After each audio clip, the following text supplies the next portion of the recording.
Bwana Mamelodi Sundowns wapo uwanjani dhidi ya Al Hilal Omdurman. Mechi kubwa kulikweli. Mechi kubwa na mechi nzuri. Mechi nzuri ya kuitazama. Kwenye takwimu ni kwamba kwenye michezo 6 ambao watu hawa wamekutana, Mamelodi na Al Hilal, Mamelodi ameshinda michezo 4 na wamedraw michezo 2. Kwa kifupi ni kwamba Al Hilal hajawahi kumfunga Mamelodi Sundowns.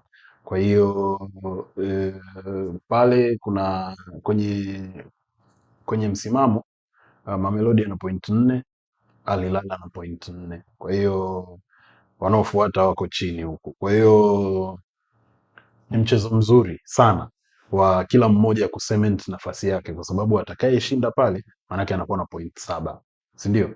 Wakidraw, depending na draw itakuwaje, mmoja atakuwa nafasi ya kwanza, mwingine nafasi ya pili, manake point 5-5.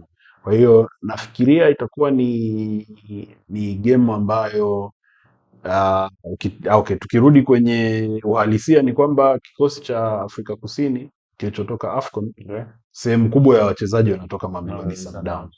Kwa hiyo ni wachezaji ambao wamekuwepo kwenye michuano, wamecheza.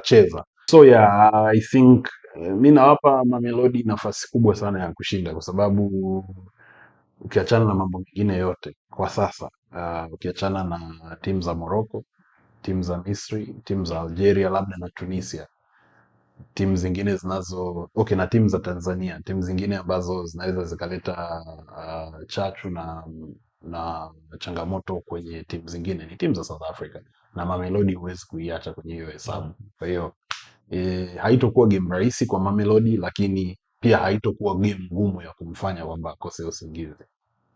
Game time, tuonavyo sisi.